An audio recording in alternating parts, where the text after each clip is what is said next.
Hello everyone, আশা করছি সকলে সুস্থ আছেন। আমি সাগর আপনাদের সাথে আছি ইংরেজি শেখার আরও একটি নতুন ভিডিও লেসন নিয়ে।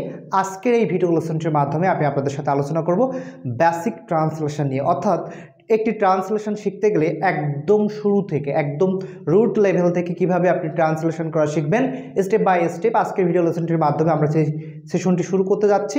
এবং আজকে আমাদের এই প্রথম সেশনে আমরা আপনাদেরকে বোঝানোর চেষ্টা করব কিভাবে খুব সহজে আপনি একটি বেসিক সেন্টেন্স স্ট্রাকচার প্যাটার্ন থেকে খুব সহজে ট্রান্সলেশন করা শিখবেন। আজকের এই ভিডিও লেসনটির মাধ্যমে আমি সেটা শেখানোর চেষ্টা করব। অলরেডি দেখতে পাচ্ছেন আমি বোর্ডে 3টা সেন্টেন্স লিখে রাখছি এবং এই সেন্টেন্সগুলোর মাধ্যমে আমরা শিখব কিভাবে খুব সহজে বাংলা বাক্য থেকে ইংরেজিতে ট্রান্সলেশন করতে হয়, আমরা সেটা শেখার চেষ্টা করব। সুতরাং ভিডিওটি অবশ্যই ইফেক্টিভ হতে যাচ্ছে আপনার জন্য। তো চলুন আমরা শুরু করতে পারি আজকের আমাদের লেসনটি। দেখুন, আমি 3টা বাক্য লিখে রাখছি। জায়গাটি পরিদর্শন করে আমি হতবাক হয়েছিলাম। আমি রাতের খাবার খেয়ে ঘুমিয়ে গিয়েছিলাম। আমি রাতের খাবার খেয়ে ঘুমাতে যাব। অর্থাৎ 3টা বাক্য কেমন প্যাটার্নে আছে এবং কোন দিকটাকে আমরা বেশি ফলো করলে আমাদের সেন্টেন্সটা কারেক্টভাবে আমরা লিখতে পারবো এবং খুব সহজে আমরা ট্রান্সলেশন করতে পারবো সেটি আজকে দেখব। তো চলুন আমরা কথা বলতে পারি। জায়গাটি পরিদর্শন করে আমি হতবাক হয়েছিলাম, এই বাক্যটি নিয়ে এখন কথা বলবো। জায়গাটি পরিদর্শন করে আমি হতবাক হয়েছিলাম। প্রথমত মনে রাখবেন, একটি বাক্যকে যদি আপনার লেখা শুরু করতে হয় অবশ্যই একটি সাবজেক্ট সেখান থেকে আপনাকে খুঁজে নিতে হবে। এখন দেখুন, জায়গাটি পরিদর্শন করে আমি হতবাক হয়েছিলাম।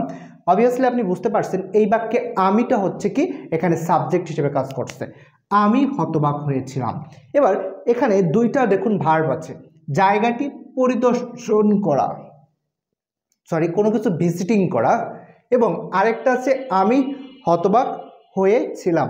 এখানে দেখুন বলছে আমি হতবাক হয়েছিলাম, আমি যে হতবাক হয়েছিলাম কোনো কিছু দেখে, অর্থাৎ কি এখানে সারপ্রাইজড হয়েছিল আর এখানে হচ্ছে ভিজিটিং, তাই না?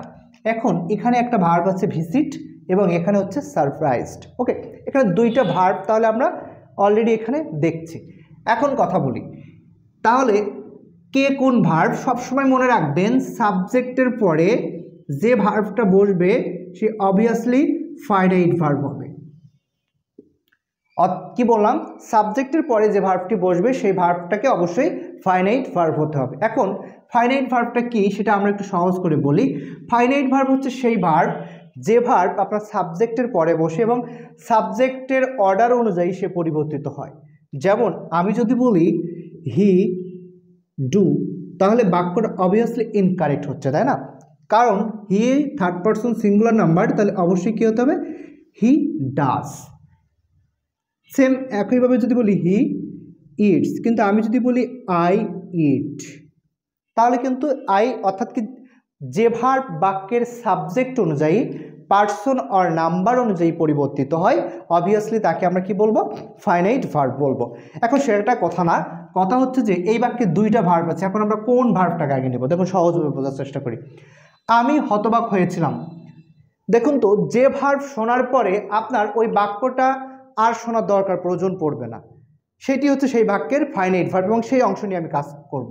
তাহলে আমি হতবাক হয়েছিলাম, আমরা এই পার্টটাকে আলাদা করে কাজ করব এবং জায়গাটি পরিদর্শন করে, জায়গাটি পরিদর্শন করে এই কথাটা আমি বললাম আপনাকে। এইটুকু অর্থ দ্বারা কি আপনি কিছু বুঝতে পারছেন? অবশ্যই কিছু বুঝতে পারছেন না। যদি আপনি বুঝতে না পারেন তাহলে অবশ্যই বুঝবেন ওটি হচ্ছে নন ফাইনাইট ভার্ব। অর্থাৎ কি ভার্ব 2 প্রকার, ফাইনাইট এবং non finite verb. Non finite verb যাকে আমরা বলি অসমাপিকা ক্রিয়া, আর ফাইনাইট ভার্ব বলি যাকে সমাপিকা ক্রিয়া। এগুলো বাংলা না জানলেও হবে, আমরা হচ্ছে মেন কাজে আসি, মেন কথায় চলে আসি। এখানে আমি হতবাক হয়েছিলাম, আই। এবার হতবাকের সাথে কিন্তু আরেকটা আছে হয়েছিলাম, তাই না? কোনো কিছু হওয়া, তাহলে আই হয়েছিলাম অবভিয়াসলি এটা কি আমাদের পাস্ট ফর্মে আছে। অবভিয়াসলি কি ফর্মে আছে? কারণ কোনো বাক্যের ক্রিয়ার শেষে যদি মো থাকে, ল লে লাম, তাই না? ল লে লাম এগুলো যদি থাকে তাহলে অবভিয়াসলি আমরা সবাই জানি কি যে সেটি হচ্ছে অবশ্যই পাস্ট টেন্স। তাহলে সেই কথা অনুযায়ী আই ওয়াজ, কারণ এখানে কিন্তু আমরা এবার হচ্ছে হতবাকের ইংরেজি কি? I was surprised, I was surprised. এবার জায়গাটি পরিদর্শন করে, visiting the place, visiting the place. খেয়াল করুন, I was surprised visiting the place, অথবা আমি লিখতে পারতাম after visiting the place I was surprised, এতটুকু লিখলেও কিন্তু হতো। তাহলে এখানে দেখুন I was surprised. I was surprised কেন লিখলাম? কারণ এটি হচ্ছে ফাইনাইট ভার্বের কাজ করছে এবং আমি হতবাক হয়েছিলাম। দেখুন বাক্যটা কিছুটা কিন্তু স্পষ্ট অর্থ প্রদান করছে, কিন্তু যখন বলছি ভিজিটিং দ্য প্লেস, জায়গাটি পরিদর্শন করে, শুধু এতটুকু যখন বলছি, মনে করুন আমি হতবাক হয়েছিলাম, এতটুকু বাক্যের নাই। তাহলে দেখুন তো এতটুকু কি অর্থ প্রকাশ করতে পারছে? কখনো কিন্তু অর্থ প্রকাশ করতে পারছে না। কিন্তু যখন বলছে আমি হতবাক হয়েছিলাম জায়গাটি পরিদর্শন করে, তখন কিন্তু একটা স্পষ্ট অর্থ প্রদান করছে। তাহলে অবশ্যই মনে রাখবেন সাবজেক্টের সাথে সেই ভার্ব যুক্ত হবে যে ভার্ব ওই সাবজেক্টকে নিয়ে একটি স্পষ্ট অর্থ প্রদান করছে, সেই পার্টটাকে নিয়ে আপনাকে প্রথমে কাজ করতে হবে এবং বাকি অংশটাকে আপনি বাইরে সেটা নিয়ে কাজ করবেন পরবর্তীতে। এবং যদি দেখেন এরকম দুইটা ভার্ব আছে এবং যে ভার্বটা দেখবেন যে সবসময় কাজ করছে সাবজেক্টকে নিয়ে এবং সাবজেক্টকে আইডেন্টিফাই করছে, অবভিয়াসলি সেই ভার্বটা হবে ফাইনাইট ভার্ব, এবং যে ভার্বটা কাজ করছে না অবভিয়াসলি সেটা নন ফাইনাইট ভার্ব। এতটুকু মনে রাখলে হবে। তাহলে একটি বাক্যে আরও একটা কথা মনে রাখবেন যে একটি বাক্যে ফাইনাইট ভার্ব একটি থাকতে পারবে, কিন্তু নন ফাইনাইট ভার্ব কিন্তু একাধিকও থাকতে পারে। সুতরাং এটা নিয়ে আমাদের কনফিউশন থাকার কথা না। একটু পরের বাক্যটা আমরা খেয়াল করি। আমি রাতের খাবার খেয়ে ঘুমিয়ে গিয়েছিলাম। এই বাক্যটা দেখলে স্পষ্ট হবে। আমি রাতের খাবার খেয়ে ঘুমিয়ে গিয়েছিলাম। দেখুন তো এই বাক্যের সাবজেক্ট হচ্ছে কি আমি। এবার এখানে হচ্ছে ভার্ব আছে কয়টা দেখুন। রাতের খাবার খেয়ে, খাওয়া একটা কাজ, ঘুমানো একটা কাজ, গিয়েছিলাম, তাই না? আমি রাতের খাবার খেয়ে ঘুমিয়ে গিয়েছিলাম। এখানে কাজ হচ্ছে কয়টা? তিনটা। আমি গিয়েছিলাম, আমি খেয়ে গিয়েছিলাম, আমি ঘুমিয়ে গিয়েছিলাম। এখন কথা হচ্ছে যে আমি যদি বলি আমি ঘুমিয়ে গিয়েছিলাম, তাহলে দেখুন তো বাক্যটা কি একটা স্পষ্ট অর্থ প্রদান করছে না? কিন্তু যদি বলি আমি খেয়ে, তাহলে কিন্তু স্পষ্ট অর্থ প্রদান করছে না। তাহলে অবশ্যই মনে রাখবেন যে অংশটা হচ্ছে আপনার স্পষ্ট অর্থ প্রদান করবে সেই অংশটা অবশ্যই কী হবে? Finite verb.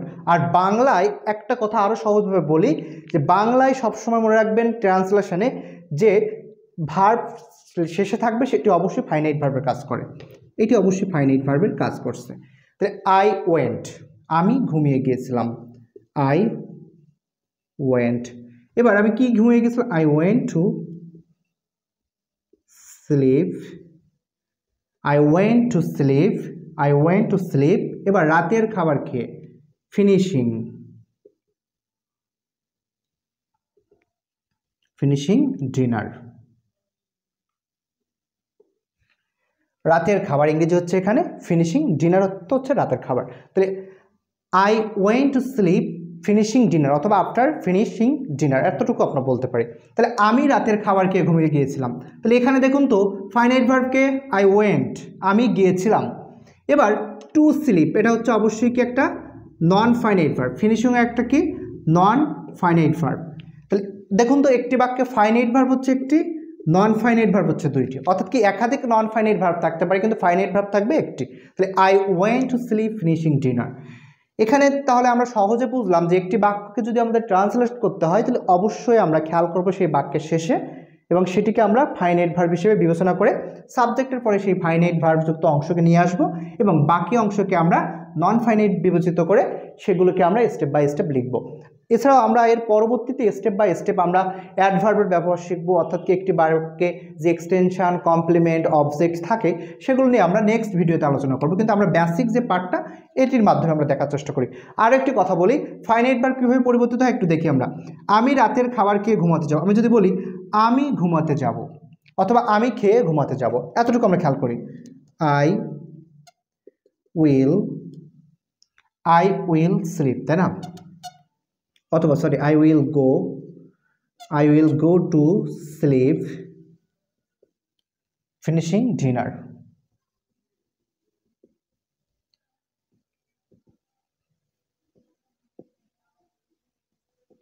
I will go to sleep finishing dinner. এখানেও খেয়াল করুন, আমি রাতের খাবার খেয়ে ঘুমাতে যাব, আমি ঘুমাতে যাব, I will go to sleep অথবা আমি যাব। আমি যদি বলি আই উইল গো, এখানে ফাইনাইট ভার্বকে অথবা নন ফাইনাইট ভার্বকে, এখানেও দেখুন টু স্লিপ এখানে হচ্ছে নন ফাইনাইট ভার্ব, এখানে ফিনিশিংটা হচ্ছে কি আমাদের নন ফাইনাইট ভার্ব, অর্থাৎ কি একই স্ট্রাকচার। কিন্তু দেখুন তো আমি ঘুমাতে যাব এটা কি অবশ্যই ফিউচার টেন্স, এজন্য ফিউচার টেন্সে আমরা কি জানি অবশ্যই কি আসে একটা শ্যাল উইল নিয়ে আসতে হয়, অথবা বলতে পারতাম I shall go to sleep finishing dinner, এতটুকু কিন্তু আমরা বললে কিন্তু বাক্যটা কিন্তু কারেক্ট হতো। অর্থাৎ এই যে লেসনটির মাধ্যমে আমরা দেখার চেষ্টা করলাম যে একটি বাক্যে প্রথমত হচ্ছে আমাকে ফাইনাইট ভার্ব যুক্ত অংশকে সাবজেক্টের সাথে যুক্ত করতে হবে। তাহলে প্রথম স্ট্রাকচার কি, সাবজেক্ট, তারপরে ফাইনাইট ভার্ব, তারপর হচ্ছে আমাকে নন ফাইনাইট ভার্ব নিয়ে কাজ করতে হবে। আজকের যে স্ট্রাকচারটা ছিল সহজ করে বলি যে প্রথমে সাবজেক্ট, তারপরে ফাইনাইট ভার্ব, তারপরে নন ফাইনাইট ভার্ব। এখন কথা হচ্ছে যে ফাইনাইট ভার্ব আমি কোথায় খুঁজে পাবো? ফাইনাইট ভার্ব আপনি সবসময় যে বাক্যে যে কয়টি ভার্ব থাকবে সেই ভার্বের সাথে আপনি সাবজেক্টকে অ্যাড করবেন। আমি যাব, আমি ঘুমাতে, বাক্যটি কি কারেক্ট হচ্ছে না। আমি খেয়ে, বাক্যটি কি কারেক্ট হচ্ছে না। তাহলে আমি যাব, এতটুকু কিন্তু কারেক্ট হচ্ছে। আমি যাব, আই উইল গো।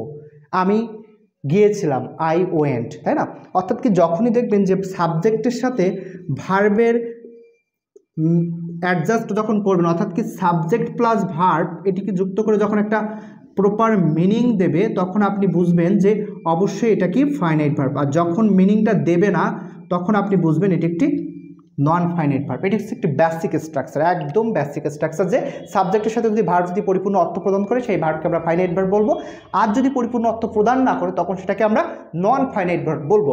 তখন আমাদের কাজ কি, যখন সাবজেক্ট যুক্ত অংশের সাথে সেই ভার্বটাকে নিয়ে আসবো, ফাইনাইট ভার্বটাকে আমরা যুক্ত করব যে ভার্ব পরিপূর্ণ অর্থ প্রদান করছে, এবং নন ফাইনাইট ভার্ব যুক্ত অংশকে আমরা পরে অ্যাড করব। তাহলে আজকের ক্লাসের মাধ্যমে শিখলাম সাবজেক্ট, ফাইনাইট ভার্ব এবং নন ফাইনাইট ভার্বের একটি স্ট্রাকচার শিখলাম। এর পরবর্তী ক্লাসে আমরা অ্যাডভার্ব, অ্যাডজেক্টিভ এবং হচ্ছে অন্যান্য যে পার্টগুলো আছে সেগুলো স্টেপ বাই স্টেপ আলোচনা করব। সো আজকের ভিডিও লেসনটি এ পর্যন্ত, এবং পরবর্তী ভিডিও দেখার আমন্ত্রণ জানিয়ে এখানে শেষ করছি। Thank you very much for watching this lesson. Stay safe.